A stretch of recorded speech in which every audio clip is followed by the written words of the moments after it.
여러분과 말씀을 나누겠습니다. 오늘 본문에 이제 사도 바울과 그 전도팀은 원래 당초의 계획은 아시아에 복음 전하는 거였습니다. 2차 전도여행의 처음 출발 목적은 아시아에 복음을 증거하려고 출발을 했는데 그러나 그들의 의도와는 다르게 하나님의 인도하심을 따라 마게도냐 사람의 환상을 보고는 마게도냐, 그 유럽의 첫 발을 딛게 되어지죠. 그래서 마게도냐의 첫 번째 성으로 빌립보를 가게 되었고, 그리고는 그 다음에는 이제 데살로니가를 가고, 그 다음에 지난주에 살펴봤던 베레아까지 가게 되었습니다. 그렇지만 오늘 본문을 보면 결국 마게도냐에 머물러 있지 않는다라는 걸 알게 되죠. 그 당시 헬라의 문화의 중심이라 할 수 있는 그 아덴이라는 지역까지 결국 사도 바울의 사역지가, 이 전도팀의 사역지가 확장되어지고 있는 것을 보게 됩니다. 물론 사도 바울의 의도가 아니었다라는 것 다시 한번 말씀을 드립니다. 사도 바울은 지금 왜 이렇게 아덴까지 가게 되었느냐, 우리 지난주에 잠깐 살펴봤지만 데살로니가에서 사도 바울을 죽이려고 했던 사람들이 그러나 그것을 피해서 결국 베레아까지 도망을 갔었거든요. 근데 베레에서 또 복음 전한다라는 이야기를 듣고는 이 데살로니가 유대인들이 사흘길을 마다하지 않고 그 베레아로 찾아와서 또 이 바울을 죽이려고 합니다. 자, 그랬더니 그때 이제 이 베레아에서 예수 믿고 구원받은 성도들이 어떻게 합니까? 그 데살로니가 유대인들의 그 모습들을 보고는 빨리 이 바울을 이제 베레아의 한 항구로 이렇게 피신을 시킵니다. 근데 거기서도 이렇게 안 되겠다 싶은 마음이 들었던 것 같습니다. 왜냐하면 사흘길을 마다하지 않고 데살로니가에서 베레아까지 온 이 사람들이라면 한국까지는 못 쫓아오겠는가라는 생각이 들었던 것 같습니다. 그런데 마침 그 항구에 어떤 배가 있었냐면 아가야라는 지방의 아덴으로 가는 배가 있었던 것 같습니다. 자, 그러니까 이 베레아 사람들이 거기에 바울을 태우고 바울만 보낸 것이 아니라 거기에 베레아 성도들도 함께 그 배를 타고 아덴에 도착하고, 그래서 아덴에서 이제 도착하고 나니 사실 베레아에 여전히 남아있던 실라와 디모데, 이 사람들을 좀 다시 내게로 좀 보내주세요 라는 바울의 부탁을 듣고는 이 베레아 성도들이 거기 아덴에 있는 바울을 두고는 이제 다시 베레아로 돌아오게 되어지는 그 내용이 오늘 본문에 우리가 지난주까지 살펴봤던 내용이었습니다. 자, 그런데 그렇게 이제 실라와 디모데가 돌아오기 전까지 이 사도 바울이 이제 아덴에 머물게 되어진 거죠. 근데 이 아덴이라는 것이 지금의 어디냐면 지금의 아테네입니다. 아테네인데요. 아시다시피 그 당시에 여러분 세계를 호령하던 나라는 어디였습니까? 로마였습니다. 그죠? 그래서 로마가 거의 유럽의 모든 나라를 다 식민지 삼고 있고, 그래서 로마의 제국이었습니다. 자, 그래서 오늘 본문에 나타나는 이 아덴, 이 아테네도 당시에는 로마의 식민지였습니다. 자, 그런데 여러분 그것과 이 당시에 세계를 호령하던 나라는 분명히 로마였지만, 그러나 그 세계를 호령하던 문화는 로마의 문화가 아니었습니다. 그 당시에 세계를 주름잡던 문화는 어떤 것이었냐? 주류의 문화는 헬라 문화였습니다. 자, 그런데 이 헬라 문화의 중심지가 어디냐? 이게 바로 아테네입니다. 그러니까 아덴이라는 것이 이 헬라 문화의 중심적인 역할을 했다라는 것이죠. 사실 이 헬라 문화의 어떻게 보면 발상지가 아테나입니다. 그래서 아덴은요, 정말 그 당시에, 지금도 여러분 아테네를 가보시면 엄청난 유적지가 많아요. 그런데 그 당시라면 유적이 아니라 그냥 그대로 복원되어 있는 그 모습 그대로일 거잖아요. 그죠? 그러니까 웅장하고 엄청난 건축물들 뿐만 아니라 여러분 그 당시에 뭐 문학이며 아니면 뭐 예술이며 아니면 심지어 뭐냐면 철학까지도 그 당시에 모든 지식의 지도적인 역할을 했던 도시가 어디냐? 그게 바로 아덴이었다라는 것이죠. 그래서 여러분 우리가 잘 아는 철학자들 소크라테스, 플라톤, 이 사람이 아테네가 고향입니다. 뿐만 아니라 여러분 우리가 또 잘 알고 있는, 아마 공부하실 때 한 번쯤은 철학이라면 한번 들어보셨을 아리스토텔레스, 아니면 에피크로스, 뭐 제논, 이런 분들은 고향은 아테네가 아닌데요, 이 분들이 뭐라고 얘기하냐면 내 인생의 제2의 고향을 들라. 그러면 어디라고 얘기했을까요? 아테네라고 할 만큼 그렇게 아테네가 지식적인 정말 중요한 도시가 되었습니다. 게다가 여러분 그 당시에 이 헬라 문화의 영향력이 얼마나 컸냐면, 말씀드렸지만 분명히 다스리는 건 로마인데 그러면 여러분 로마가 다스리면 어떤 언어를 써야 될까요? 로마 언어를 써야 될 거잖아요. 그러나 로마부터 시작해서 모든 전 세계 유럽에 있는 모든 나라가 대부분 어떤 언어를 썼을까요? 헬라어를 썼습니다. 예, 그래서 우리가 알고 있는 이 신약 성경도 무슨 언어로 쓰여졌어요? 헬라어로 쓰여져 있었거든요. 자, 그러므로 여러분 로마의 식민지로 전락했던 아덴은 정치적인 영향력에 있어서는 모든 것을 다 잃어버렸을지 몰라도, 그러나 그 당시에 뭐 문학이라든지 철학이라든지 아니면 어떤 예술적인 면에 있어서 아니면 그 문화에 있어서는 뭐예요? 예, 여전히 다른 어떤 도시들과 비할 수 없을 만큼의 압도적인 명성을 가지고 있는 도시, 그게 바로 아덴이었습니다. 그렇기 때문에 당대에 만약에 지성인들이었다면 아니면 당대에 좀 부유한 사람들이었다면 한 번은 가보고 싶은 도시가 어디였을까요? 그게 바로 아덴이었습니다. 여러분 우리가 신앙을 가지고 있는, 우리 기독교 신앙을 가지고 있는 분들이 아니면 가톨릭에서도 마찬가지지만 여러분 그렇게 신앙을 가지고 있는 사람이 평생에 한 번은 가보고 싶은 도시가 있죠. 어디예요? 예루살렘. 그죠? 우리가 예루살렘 성지순례는 한번 가보고 싶다는 생각 들지 않으세요? 자, 그런데 그 당시에 사는 사람들에게 있어서 지식층이나 아니면 정말 부유한 사람들은요, 아, 내가 진짜 평생에 한번 내가 지금 거기 한번 가보고 싶다. 그게 어디였냐? 당시에 아덴이라는 도시였다라는 것입니다. 바로 그 아덴에 지금 누가 머물게 된 겁니까? 오늘 본문의 주인공인 사도 바울이 거기 머물게 되었다라고 말씀합니다. 여러분 이 아덴이라는 것이 헬라어 원어로 뭐냐면 아데나이거든요. 근데 왜 아덴이라 불리게 되었냐? 그것은 그 당시에 여러분 아테나라는 여신이 있었는데요. 그 여신을 숭배하는 도시였습니다. 그래서 그 여신의 이름을 따서 지금의 아테네가 되어진 거거든요. 다시 얘기하면 그 당시에 아덴이라는 지역은 아테네 여신을 수호신으로 삼은 그런 도시였다라는 것이죠. 그래서 여러분 이 아덴이라는 곳에 보면 아크로폴리스라는 그런 어마어마한 언덕이 있거든요.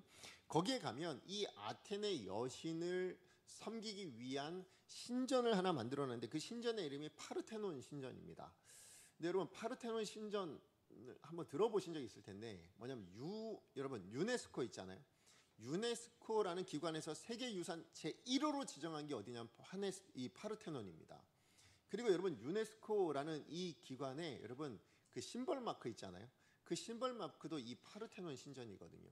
그만큼 어떻게 보면 지금으로서 봐도 아 정말 대단하다. 그래서 뭐예요? 세계 첫 번째 유네스코로 삼을 만큼의 대단한 웅장한 그것이 바로 파르테논 신전이었습니다. 자, 그런데 이 파르테논 신전이요 단순히 이 신전만 있었냐? 그러지 않아요. 여러분 그 아크로폴리스라는 곳에 가면 어마어마한 신전들이 굉장히 많았습니다. 뭐 이름만 대면 다 알만한 신들의 신전들이 거기 다 있었어요. 예, 제우스 아니면 머큐리, 여러분 바카스. 제가 바카스라는 건 이번에 제가 공부하면서 바카스가 그냥 마시는 음료가 아니라 이게 신의 이름이었구나 제가 처음 알았어요. 그래서 바카스가 있고요. 주피터 아니면 다이아나, 비너스 뭐 이런, 게다가 지금 이런 유명한 신들 외에도요 수많은 신들을 섬기고 있었기 때문에 신전을 못 만들면 하다못해 재단이라도 만들어 놓은 곳, 그게 바로 아크로폴리스였거든요. 자, 그러니 그 아크로폴리스 이 아덴이라는 지역이에요. 그럼 그 신들을 섬기는 사람들이 얼마나 많이 찾아왔을까요? 그죠? 이 각양각색의 신들을 섬기는 사람들이 제사를 드리러, 만약에 우리라면, 그 당시 이스라엘 백성들이라면 예루살렘 성전을 향해서 날마다 찾아가며 제사를 드렸던 것처럼 그 신들을 섬기는, 내가 섬기는 신들이 제우스라면 제우스 섬기기 위해서 날마다 찾아가겠죠. 아니면 뭐 아텐을 섬기는 사람은 아텐을 찾아가고, 그러니 정말 많은 사람들이 그 아덴을 끊임없이 매일매일 찾아왔을 거겠죠. 자, 그러면 그런 아덴을 처음 와서 본 사람들의 반응은 어떨까요? 아마 두 가지 반응일 거라 생각합니다. 하나는 뭐냐면 감탄이겠죠. 우와, 어떻게 저럴 수 있냐. 저도 사실 제가 대학원을 졸업할 때에 제가 성지순례로 사도 바울의 전도 여행 코스를 제가 다녔거든요.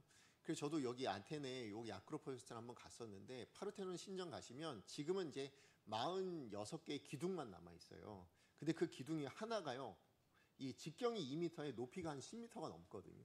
그게 46개가 있는데 그걸 딱 보면 그냥 입이 벌어집니다. 와, 어떻게 사람이 이런 걸 그 당시에, 아니 지금의 기술이라면 모를까, 그 옛날 뭐 2000년 전에 어떻게 이런 걸 만들어낼 수 있지? 막 이런 생각이 막 드는데요. 진짜 웅장하다는 생각이 들거든요. 근데 만약에 여러분도 한번 생각해 보세요. 여러분이 만약에 그렇게 그냥 유적이 아니라 실제로 그냥 그렇게 완성되어져 있는 그런 화려하고 멋진 웅장한 그런 아덴을 만약에 바라보게 됐다면 누구나 다 감동하지 않겠습니까? 그럼 또 하나 마음에 드는 게 있을 겁니다. 뭐냐면 반대로 주눅들 수 있어요. 그죠? 왜냐하면 자기 자신을 볼 땐 뭐예요? 내가 요거밖에 안 되나? 이런 생각이 들 때가 있습니다. 제가 예전에 부산에서 사역할 때요. 해운대 신도시를 가면 그렇게 해운대 신도시에 그 당시 어떤 일이 있었냐면 60층이 넘는 아파트가 이렇게 생겼어요. 그리고 야경을 보면요. 정말 화려합니다. 그래서 그 야경 보는 장소가 있는데요. 거기 올라가서 내려다보면 온 부산 시내가 다 보이는데요. 정말 화려하다 못해 야 어떻게 이럴 수 있냐 싶을 정도로 그러거든요. 근데 해운대에 또 가면 해운대 약간 무슨 느낌이냐면 홍콩 느낌이에요. 그래서 정말 화려하거든요. 근데 거기서 제가 처음 느꼈던 마음이 뭐냐면 야 이렇게 집이 많은데 나는 여기에 집이 하나도 없네 이런 생각이 들었어요. 야 이 높은 집에 막 이렇게 화려한 곳에 저는 그 당시에 이제 사택에 살고 있었으니까 야 내가 내 집은 하나도 없네라는 생각에 나는 뭐 했나 싶은 생각이 들고요. 나는 뭐냐 싶은 생각 이렇게 막 주눅드는 마음들도 생겨나더라고요. 여러분 아덴에 도착했을 때 분명히 그랬을 겁니다. 많은 사람들은 그 의리아리한 모습에 그 화려한 모습에 다들 감탄했겠지만 또 한편으로는 나는 뭔가 싶은 생각도 들지 않았겠습니까? 어쨌든 한마디로는 압도되어 있었을 것입니다. 자 그런데 여러분 이 아덴의 모습이 제가 방금도 잠깐 설명을 드렸지만 사실 우리가 살고 있는 이 세상과 별반 다르지 않다라고 생각이 되어집니다. 그 당시 아덴 사람들이 지금의 우리 시대를 바라보면 어떤 마음이에요? 또 동일한 마음이지 않을까요? 그죠? 여러분도 가끔 저도 얼마 전에 서울 한번 나갔는데 서울뿐만 아니라요. 사실은 요즘 그 뭐 하남이나 아니면 이런 신도시 가보면 뭐 김포만 나가도요. 와 제가 알고 있던 곳이 아닙니다. 완전히 다 달라져 가지고요. 세상에 이런 곳이 있나 싶을 정도로 빌딩에 가려져 있고 뭐 으리으리하게 지어져 있고 요즘 서울 가면 이제 딱 눈에 띄는 곳이 어디입니까? 롯데타워 가보십시오. 막 진짜 하늘초사 있지 않습니까? 그런 모습들을 바라볼 때 어떤 마음이 들까요? 대단하다, 뭐 엄청나다. 아마 이런 마음이 들게 될 겁니다. 자, 그런데 그것뿐만 아니라 사실 우리가 살고 있는 이 시대는요, 정말 지식이나 정보에 있어서도 뭡니까? 너무나도 많은, 어떻게 보면 아마 태초 이래로 가장 많은 정보와 지식이 난무하는 어떻게 보면 정보의 홍수 시대를 살고 있다라고 해도 과언이 아니죠. 그래서 요즘은 스마트폰 하나면 다 되잖아요. 그죠? 스마트폰 하나만 있으면 전 세계 어디에 뉴스든 다 확인할 수 있고요. 그 다음에 내가 모르는 건 무엇이든 물어볼 수 있잖아요. 그래서 요즘은 뭡니까? 검색이면 다 되잖아요. 검색해 보세요. 그래서 여러분 자녀들이나 손주들이 뭐 물어보면 모르시면 어떻게 하면 돼요? 그냥 이렇게 잠깐 눌러보면 됩니다. 그죠? 그래서 이게 보고 이건 이거야 라고 설명해 줄 수 있을 만큼 요즘은 모르는 것이 없을 만큼의 그런 지식이 많은 시대를 저희가 살아가고 있습니다. 뭐 AI라든지 유튜브라든지 아니면 온라인 각종 강의들이라든지 알고 싶으면 얼마든지 배울 수 있는 시대. 그게 바로 오늘 이 시대다라는 거죠. 하지만 중요한 건 뭐냐면 과거의 어느 시대보다 많은 것을 알고 있긴 하지만요. 정작 무엇이 옳은가에 대한 기준은 흔들리고 있는 시대. 더 나아가서 절대적인 진리는 뭐예요? 거부당하고 있는 시대가 아닐까라는 생각도 해보게 됩니다. 사실 문화도 그런 것 같습니다. 요즘만큼 풍요롭고 또 창의적인 그런 문화의 시대가 없는 것 같아요. 뭐 영화를 보시면 야 이게 어떻게 사람의 상상으로 진짜 있는 것처럼 그죠? 진짜 있을 법한 그런 모습으로 만들어지지 않습니까? 뭐 패션도 그렇고 음악도 그렇고요. 아니면 디자인이나 어떤 공연들도 보면 심지어 요즘은 뭐예요? 여행 콘텐츠 아니면 뭐 음식, 먹방 이런 거 보면요. 와, 진짜 각자 정말 다양한 취향들을 가지고 저마다 자기의 취향들을 SNS에 또 올려놓으면서 자기 나름의 라이프 스타일을 이렇게 공유하고 있지 않습니까? 그런 것들을 우리도 바라보면서 뭐예요? 아, 나도 저렇게 한번 살아보고 싶은데 꿈을 꾸기도 하고, 아니면 나도 야 대단하다. 야, 저 사람 어떻게 이런 걸 생각할 수 있지? 어떻게 이렇게 만들어낼 수 있지? 감탄하기도 하고요. 또 한편으로는 뭡니까? 야, 저 사람들은 저렇게 사는데 우린 뭔가 싶은 생각이 들기도 하고 참 그렇습니다. 그런데 중요한 것은 그런 많은 문화나 이런 컨텐츠들을 많은 사람들이 여전히 찾고 있다는 거죠. 그죠? 정말 많은 사람들이 그걸 찾아보죠. 여러분들 좀 찾아보지 않으세요? 예, TV 못 본 거 있으면 좀 보고 싶고, 영화 못 본 거 있으면 좀 보고 싶고, 예, 아니면 뭐 어떤 뭐 여러 가지라도 막 찾아보고, 아니면 요즘은 무슨 또 젊은 친구들은 쇼츠 뭐 이래서 이런 것들 막 찾아보고, 예, 그런 것들을 하고 있다라고 하더라고요. 근데 여러분, 다른 사람들이 올려놓은 그것들을 왜 사람들이 찾아보고 있을까요? 왜 다른 사람들이 만들어 놓은 걸 우리는 그렇게 찾아가며 이렇게 보고 싶어 할까요? 그것은 여러분, 대리만족하기 위해서죠. 나는 그렇게 못하니까 라는 거죠. 자, 그런데 정말 많은 것이 끊임없이 쏟아지고 있는 이 시대에 그것을 끊임없이 소비하고 있는 사람들을 보면 결국 어떤 마음이 드냐면, 야, 이렇게 많은 것이 쏟아지는데도 불구하고, 이렇게 많은 것들이 있음에도 불구하고 결국 사람의 마음을 채울 수는 없구나라는 걸 알게 됩니다. 그죠? 여러분, 우리가 아무리 많은 것이 있어도 여러분 많이 보면 나중에 결국 뭐예요? 식상해 합니다. 그죠? 식상하다는 마음은 뭐예요? 내 마음에 들지 않는다는 거예요. 더 이상 내 마음을 만족시킬 수 없다라는 거예요. 그러니까 끊임없이 새로운 것들을 찾고, 예, 또 탐닉하게 되어지는 것을 보게 됩니다. 결국 세상에 있는 그 어떤 것도요, 우리 내면의 공허함을 채울 수 있는 것이 없구나라는 걸 확인하게 된다라는 거죠. 맞아요. 우리 시대는요, 지식이면 지식이고 문화면 문화, 기술이면 기술, 그 어느 시대보다 아마 창조 이래로 가장 뛰어나고 가장 풍성한 시대를 우리는 살고 있을 거라 생각합니다.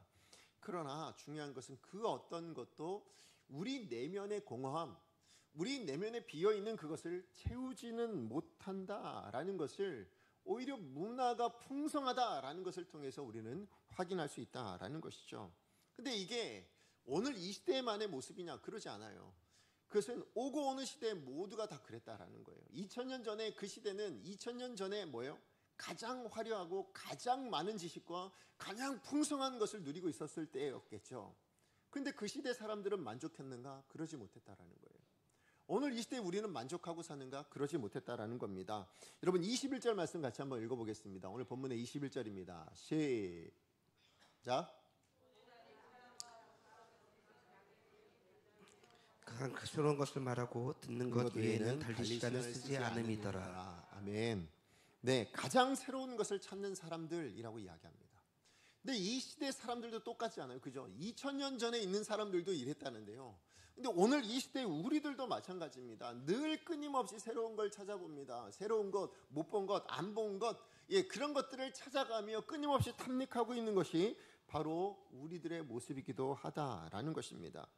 그러니 그 시대나 이 시대나 가장 최고의 걸작품, 아니면 가장 뛰어난 무엇, 아니면 정말 화려한 무엇, 아니면 당대 최고의 어떤 지식, 이런 것들로 가득 채워져 있다 할지라도 우리 마음에 비인 곳은 결코 채워지지 않더라라는 것이죠. 결국 여러분, 우리 내면이 채워지지 않는다면 행복할 수 있을까요? 행복하지 못합니다. 그래서 여러분 가끔 배우자들이 외도하시는 분들 계시잖아요. 그죠? 아니, 그렇게 배우자를 사랑해서 결혼해놓고 왜 외도할까요? 채워지지 않는다라는 거예요.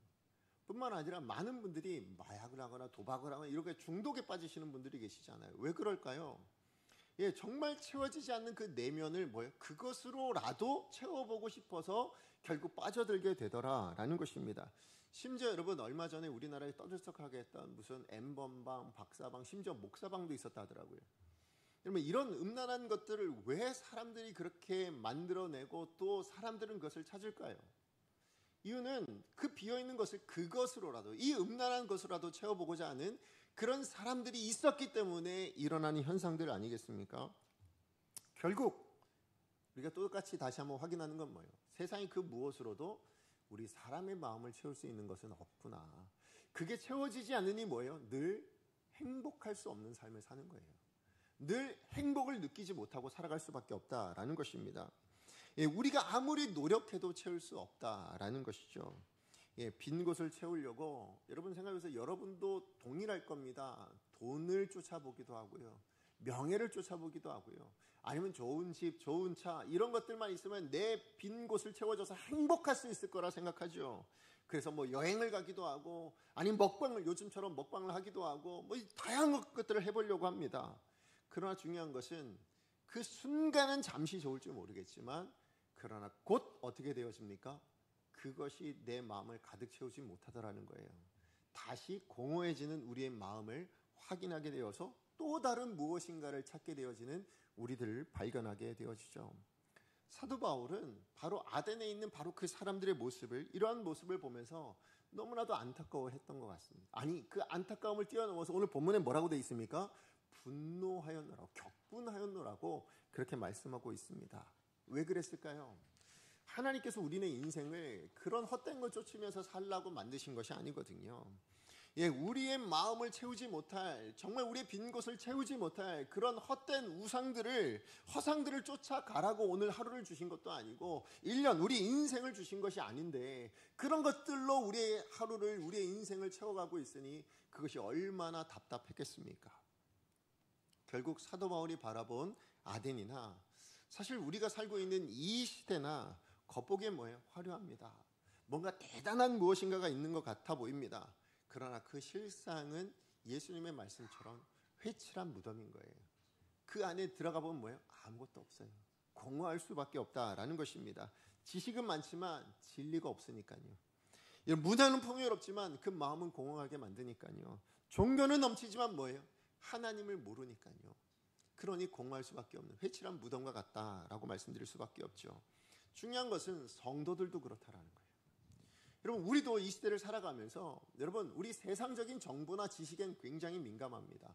우리 학부모님, 특히 뭐 고3 우리 수험생들, 아니면 우리 그 고등학교 다니는 자녀들 둔 부모님 보면요, 요즘 아이들 공부 대입은 어떻게 해야 되고 뭐 어떤 걸로 방향을 가고 있고 너무 잘 알아요.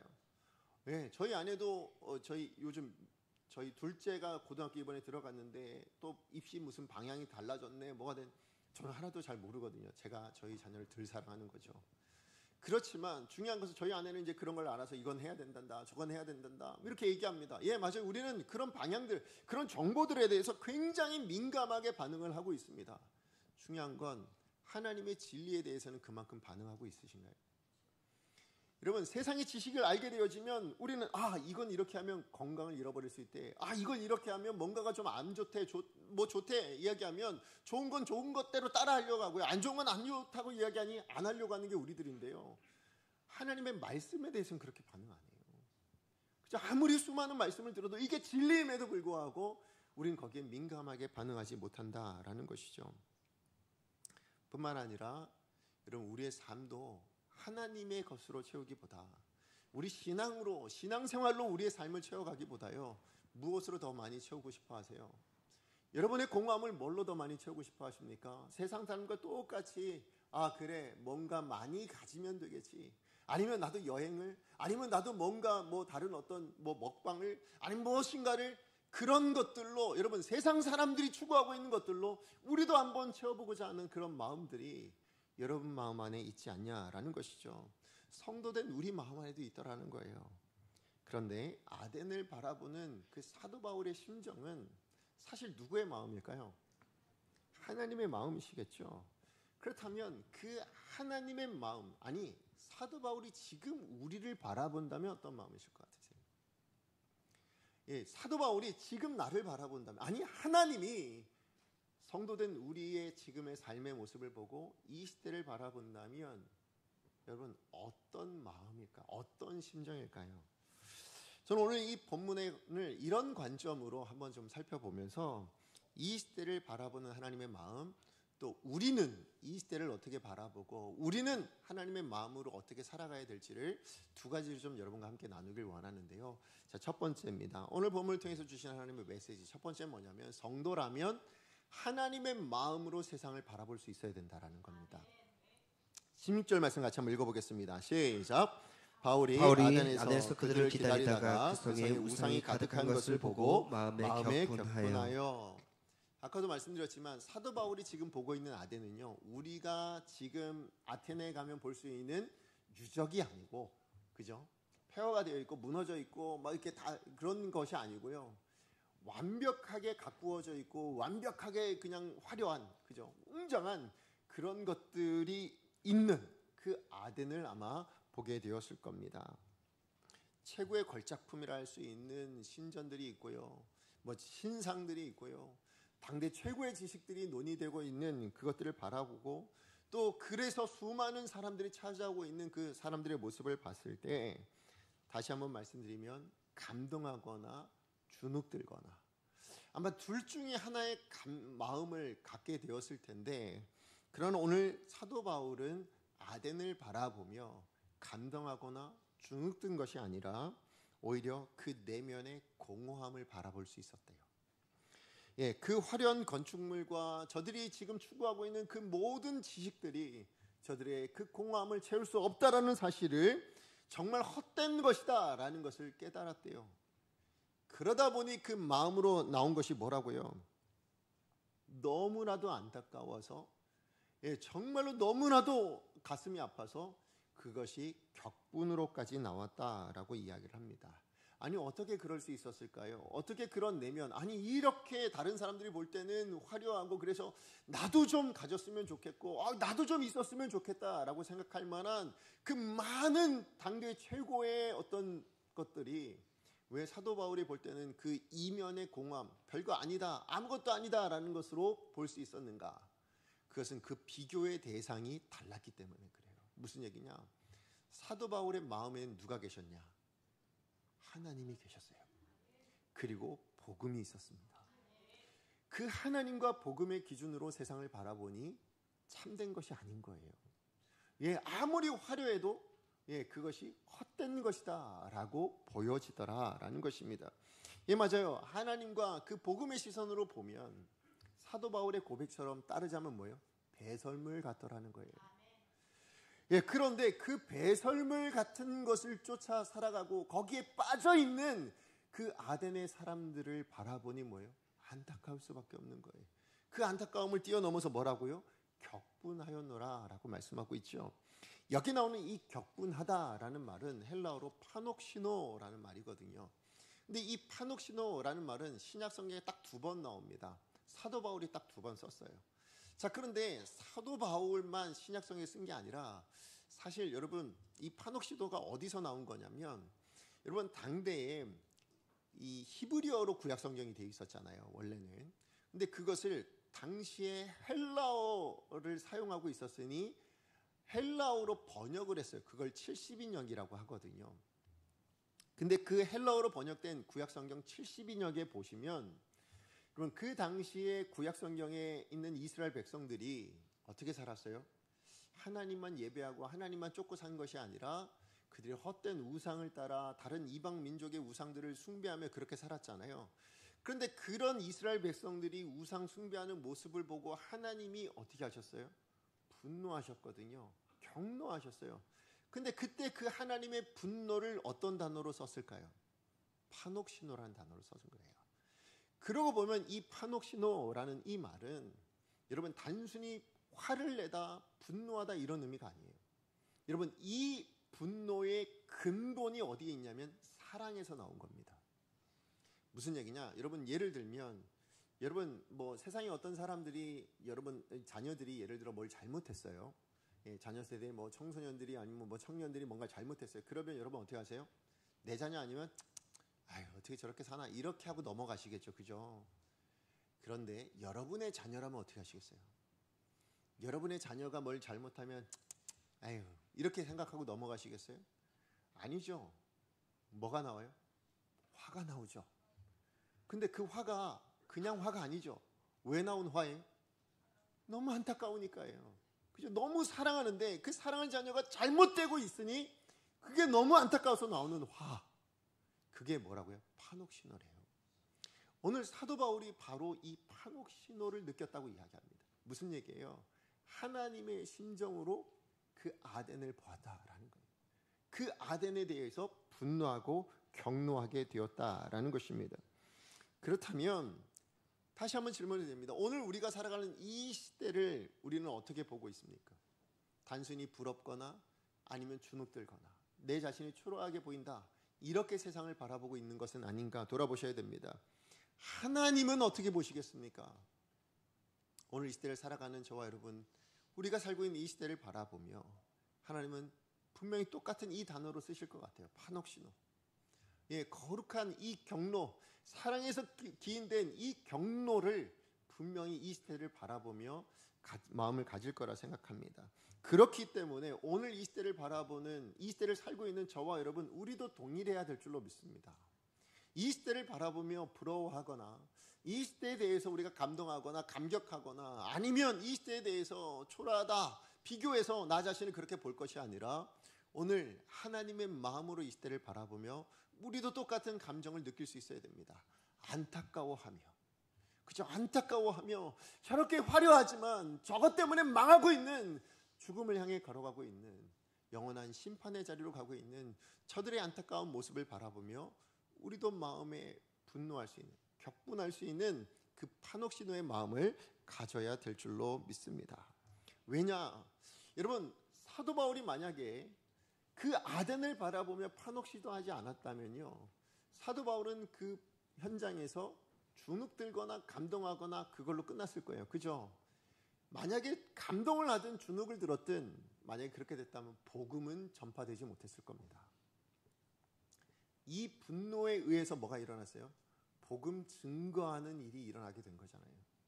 다시 얘기하면 오늘 이 시대를 살아가는 저와 여러분이 이 시대를 바라보며 우리가 판옥신호하는 마음이 없다면 우리는 이 세대 앞에서, 이 세상 앞에서 당당한 하나님의 자녀로 설 수가 없는 겁니다.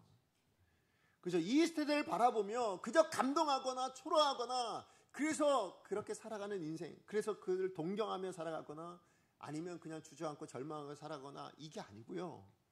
우리가 이 땅에서 하나님의 자녀로 당당하게 살아낼 수 있는 방법은 이 시대를 바라보는 우리의 시선이 바뀌어야 됩니다.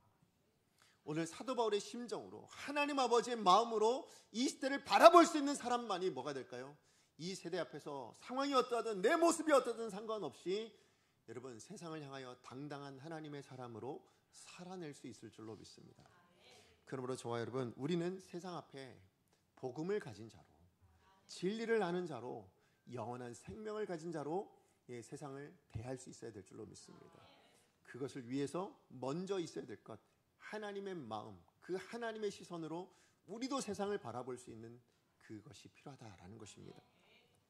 그러므로 저는 여러분이 살아가는 모든 삶의 현장들이 다 그러할 겁니다. 이 질문이 있으셔야 돼요. 무슨 질문이요? 하나님은 이것을 어떻게 보시겠는가? 하나님은 지금 이것을 어떻게 바라보실까? 어떻게 생각하실까? 이 질문을 한번 던져보시고요. 그 질문에 대한 답을 나의 답으로 여기고 살아가신다면, 그렇다면 저와 여러분 우리도 이 시대의 사도 바울과 같은 마음으로 살아낼 수 있을 줄로 믿습니다. 자, 그런가 하면 두 번째로 오늘 본문을 통해서 주시는 하나님의 메시지 두 번째는 뭐냐면요, 이 세상을 향한 이 성도의 격분은 복음 증거로 이어져야 된다는 거예요. 우리 16절에 17절 말씀 같이 한번 읽어보겠습니다. 시작. 바울이 아단에서 그들을 기다리다가 그 성에 우상이 가득한 것을 보고 마음에 격분하여 회당에서는 유대인과 경건한 사람들과 또 장터에서는 날마다 만나는 사람들과 변론하니. 예, 사도 바울이 지금 하나님의 심정으로 아덴을 봤어요. 그리고 격분했다라고 말씀을 하고 있습니다. 자, 그래서 사도 바울이 한 일이 뭡니까? 망치 들고 들어가서 신전 다 때려 부시는 것이었습니까? 아니죠. 뭐 우상들 다 무너뜨리는 것이었습니까? 아니면 땅 밟기 하면서 막 돌면서 예수 믿어라 이렇게 외치고 있는 것이었습니까? 아닙니다. 사도 바울의 격분은 어떤 신상의 훼손이나 아니면 뭐 신전을 부수는 것, 이런 것들로 나타나지 않았어요. 여러분, 우상을 망치로 깨트려 버리거나 부셔버린다고 해서 우상 숭배가 끝나겠습니까? 그렇지 않습니다. 여러분, 우상의 출처는요, 여러분 나무나 돌이나 무슨 금속 이런 거에서 나오는 게 아니에요. 여러분, 우상은 어디서 나올까요? 우리 마음 안에서 나오는 겁니다. 예, 그래서 여러분, 자기를 위하여 마음에서 만들어낸 게 뭐예요? 그게 우상이란 말이죠. 그러므로 아무리 보이는 우상을 없앤다 할지라도, 그러나 그 사람 속에 있는 우상이 사라지지 않는 이상 우상 숭배는 여전할 것입니다. 그렇기 때문에 사도 바울은 우상 그것을 찾아가서 그 무엇을 행한 것이 아니라 누굴 찾아가요? 사람을 찾아갑니다. 예, 그리고 그 사람들에게 분노하거나 책망한 것이 아니죠. 뭐합니까? 오직 복음을 증거하고 있습니다. 왜 그렇습니까? 그들이 부활하신 주님을 만나기만 하면, 예, 그들이 부활하신 그 부활의 예수님의 생명력을 접하기만 한다면, 그 능력을 경험하기만 한다면, 그 예수님을 만남으로 저들이 가리고 있는 헛된 그 우상들의 비늘이 벗겨지기만 한다면, 그렇다면 저들은 뭐예요? 자기가 섬겼던 그 우상들을 뭘로 여길까요? 사도 바울이 그랬던 것처럼 배설물처럼 여기고 오직 예수를 쫓아서 하나님의 나라를 향해 걸어갈 수 있는 인생이 될 수 있기 때문에 그렇다라는 것이죠. 이 세상에 있는 많은 사람들이 저마다 자기가 믿고 있는 신들이 있어요. 자기가 옳다고 여기는 신들을 믿고 살아갑니다. 물론 어떤 사람들은 나는 무교입니다 라고 생각하시는 분들도 있을지 모르겠습니다. 그러나 생각해 보세요. 그 무교라 여기시는 분들요, 결국 뭐예요? 자기 힘과 능력을 믿고 있는 겁니다. 그죠? 믿음 없이 사는 사람이 없어요. 그래서 사도 바울이 오늘 22절에 이야기하는 것처럼 종교심이 없는 인생이 없다라는 거예요. 이 땅에 어떤 인생이든 다 종교심이라는 것을 가지고 있습니다. 왜 그러냐?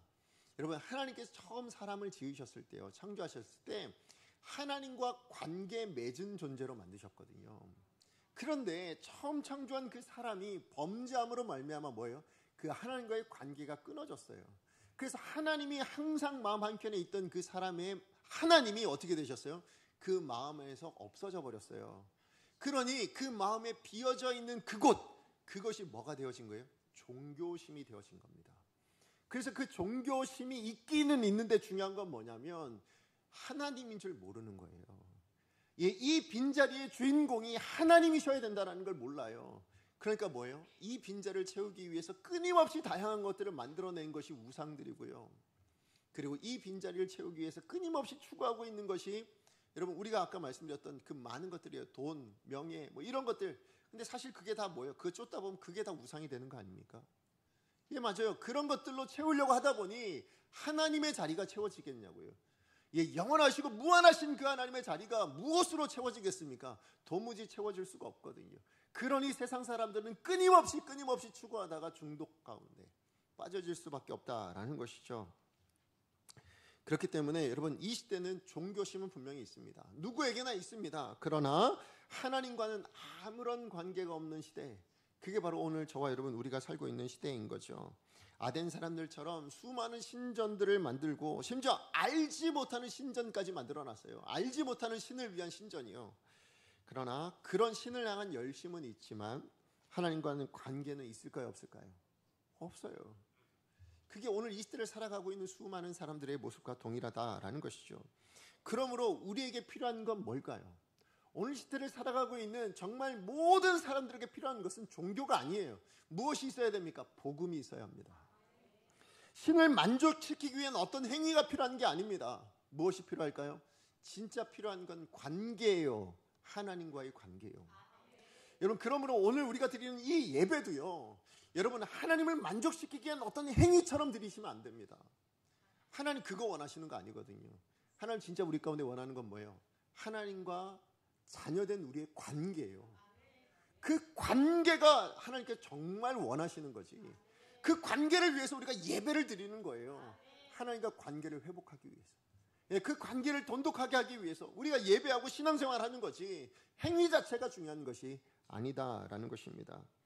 그렇기 때문에 우리가 이 세상을 향해서 드러내야 될 우리의 목소리도 뭘로 드러나야 되냐면 복음으로 드러나야 됩니다. 단순히 입술로 증거하자 이 얘기를 드리는 게 아닙니다. 여러분, 우리가 세상이 정말 안타깝죠. 예, 그래서 그 안타까움을 넘어서 우리가 격분할 수 있어요. 그걸 우리는 다른 말로 의분이라 이야기합니다. 그죠? 의로운 분노. 예, 맞아요. 의분이 있습니다. 그런데요, 그 의분을 진짜 화로 드러내시는 분들이 계세요. 여러분, 만약에 하나님이 의분을 느끼시고 그것을 진짜 화로 드러내셨으면 우린 구원 못 받았습니다. 그렇죠? 하나님이 진짜 그 의분을 가지고, 예, 우리가 정말 하나님의 자녀된 백성, 아니 하나님 창조하신 사람들이 하나님의 뜻을 쫓아내지 못하고, 예, 자기 마음대로 우상 섬기고 살아가는 그런 우리를 바라보며 의분을 느끼셔서 그래서 분노를 쏟아내셨다면, 여러분, 그랬다면 우리는 다 망했죠. 오늘 이 자리에 없어요. 여러분, 하나님께서는 그 격분한 마음을 가지고 어떻게 표현하셨냐면 예수 그리스도를 이 땅 가운데 보내시고 그 예수를 십자가에 못 박아 죽이시고 그 복음으로 부활로 우리를 살리시는 것으로 그렇게 그 마음을 드러내셨다고요. 왜요? 격분은 그 바탕이 뭐라고요? 사랑이거든요. 안타까운 마음이거든요. 긍휼이거든요. 그러므로 오늘 이 시대를 살아내는 저와 여러분, 우리도 마찬가지여야 합니다. 여러분의 자녀에게도 마찬가지고, 여러분 우리 가정에도 마찬가지고, 부모님에게도 마찬가지고요. 오늘 이 시대를 살아가는 우리 모든 사람들, 우리 교회 안에서는 당연하고요.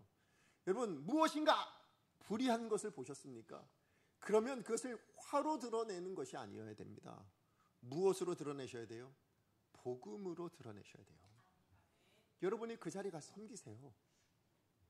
여러분, 우리 자녀들에게 더 낮아진 모습을 보여주십시오. 정말로 우리 자녀들에게 예수 믿고 사는 것이 무엇인가를 보여주십시오. 그렇게 복음을 드러내는 삶을 사는 것, 그것이 격분을 온전하게 드러내는 하나님 아버지의 방법이에요. 내가 사랑해야 될 사람을 가장 확실하게 사랑할 수 있는 방법이 뭔지 아십니까? 그게 바로 예수님이 보여주신 것처럼 복음을 증거하는 겁니다. 그죠? 복음을 드러내는 겁니다. 복음을 삶으로 살아냄으로 가르쳐주는 겁니다. 말씀의 결론을 맺습니다. 오늘 이 시대에 아덴의 한복판과 같은 시대를 살고 있는 게 저희들입니다. 그런데 그 아덴의 한복판에서 하나님은 저와 여러분을 사도 바울처럼 부르고 계신 거예요. 이 시대와 이 사람들을 바라보면서 사도 바울처럼 하나님의 마음으로 바라보며 그 사랑과 긍휼이 담긴 거기서 비롯된 뭐예요? 격분의 마음을 가져야 된대요. 그리고 그 격분의 마음은 뭐예요? 우리의 삶과 목소리가 담긴 복음으로 드러내야 된다라고 말씀을 하고 있습니다. 하나님께서 예수 그리스도의 그 십자가와 부활로 우리를 그 마음을 드러내셨듯이 우리도 그렇게 살아내야 된다라고 말씀하십니다. 우리의 시선이 하나님의 시선을 담기를 원합니다. 우리의 입술과 삶이 복음의 통로가 되어지기를 간절히 소망합니다. 특별히 오늘은 우리 어린이 주일입니다. 그죠? 우리 어린이들, 우리 다음 세대가 살아내야 될 이 세대가 얼마나 악합니까? 그죠? 이 세대가 살아내야 될 그 모습들이, 그리고 그 세대를 살고 있는 우리 자녀들의 모습을 바라보면 얼마나 안타깝습니까? 그 안타까움을 단순히 안타깝다 이러고 넘어가시면 안 돼요. 그 자녀들이 살아내고 있는 자녀들의 모습과 그 세대를 바라보면 우리는 격분할 수 있는 하나님 아버지의 마음, 그 판옥 신호를 가져야 될 줄로 믿습니다. 그리고 그것으로 끝내시면 안 돼요. 그것을 드러내 주시되 무엇으로 드러내셔야 됩니까? 사랑으로 드러내셔야 되는 거예요. 어떤 사랑이요? 복음으로 드러내는 사랑이에요. 그래서 여러분이야말로 어떻게 사셔야 됩니까? 복음하기 합당하게 살아내셔야 돼요. 말씀에 합당한 삶을 우리 자녀들에게 보여주셔야 돼요. 그래서 우리 자녀들이 우리 먼저 된 세대를 바라보면 뭐예요? 하나님을 아는 세대. 그죠? 진리가 없는 이 시대에 진리를 아는 세대로 세워줄 수 있어야 됩니다. 누굴 통해서 배우겠습니까? 누굴 통해서 알게 될까요? 먼저 믿는 우리 세대를 통해서인 줄로 믿습니다. 그러므로 오늘 이 시대를 바라보고 우리 다음 세대를 생각한다면 사도 바울처럼 판옥 신호의 마음을 갖되 하나님 아버지의 마음으로 하나님의 방법으로 그것을 표출하십시오. 복음으로 드러내십시오. 하나님의 사람답게 사는 것으로 드러내십시오. 말씀으로 살아내는 것으로 드러내십시오. 그래서 우리 다음 세대들 앞에 여러분이야말로 그 세대의 우리 아이들에게 사도 바울과 같은 위치에서 사도 바울과 같은 삶을 살아낼 수 있는 복된 사람들 되어지기를 간절히 축복합니다. 우리 말씀 기억하며 함께 찬양했으면 좋겠습니다. 오늘 우리가 함께 부를 찬양은 하나님 아버지의 마음입니다.